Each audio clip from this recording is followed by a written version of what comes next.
সঙ্গীত থেকে বিদায় নেওয়ার সিদ্ধান্ত নিয়েছেন দেশের জনপ্রিয় সঙ্গীত শিল্পী ও অভিনেতা তাহসান খান।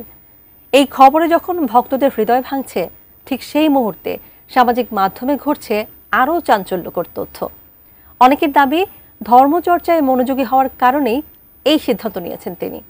তবে কি সত্যিই গান ছেড়ে ধর্মের পথে হাঁটছেন তাহসান? বিস্তারিত জানাচ্ছেন আরিফ হাসান। খুব একটা রিলিজিয়াস আগে ছিলাম না, বাট এখন প্র্যাকটিসিং মুসলিম। কিন্তু আগে থেকে যেটা হয়েছে যে আগের থেকে এই ব্যাপারটা ছিল যে I use to believe in divine plan.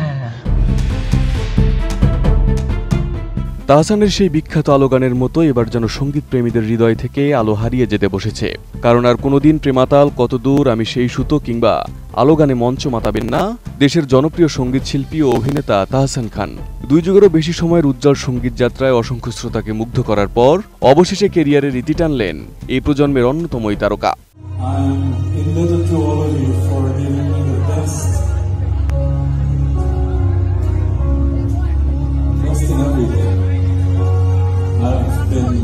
Blessed by your love for so many years. I miss you all. I miss you.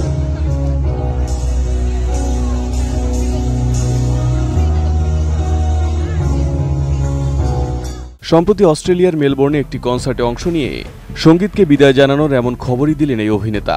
ভক্তদের উদ্দেশ্যে তাহসান জানান, মেয়ে বড় হচ্ছে, দাড়ি পেকে যাচ্ছে, এই বয়সে কি আর দূরে তুমি দাঁড়িয়ে গাওয়া বা মঞ্চে দাঁড়িয়ে লাফালাফি করা যায় নাকি?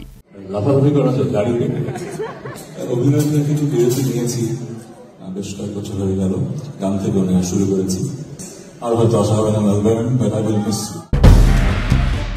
এদিকে তাহসানের এমন সিদ্ধান্তের পরপরই তার বেশ কিছু ছবি সামাজিক মাধ্যমে ঘুরছে, যেখানে দেখা যায় লম্বা দাড়ি রেখেছেন তাহসান, চেহারায় পরিবর্তনের ছাপ।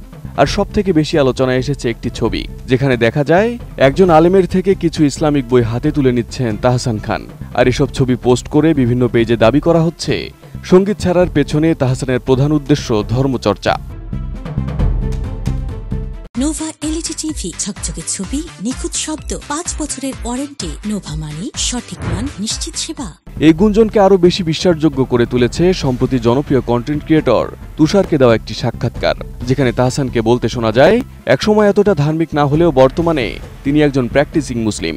আমি খুব একটা রিলিজিয়াস আগে ছিলাম না, বাট এখন প্র্যাকটিসিং মুসলিম। কিন্তু আগে থেকে যেটা হয়েছে যে আগের থেকে এই ব্যাপারটা ছিল যে I use to believe in divine plan. আমি দেখেছি যে মানুষ যা প্ল্যান করে তা হয় না, মানে যা হওয়ার সেটা হয়ে যায়।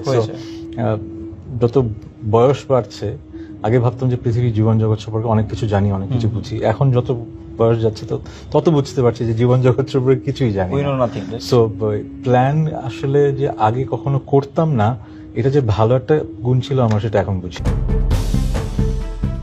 এছাড়াও তাহসানের সঙ্গীত ছাড়ার এই গুঞ্জনকে আরো বেশি বিশ্বাসযোগ্য করে তুলেছে তাহসানের সম্প্রতি শেয়ার করা একটি স্টোরি, যেখানে দেখা যায় আল কুরআন সহজ বাংলা অনুবাদ নামে একটি গ্রন্থ।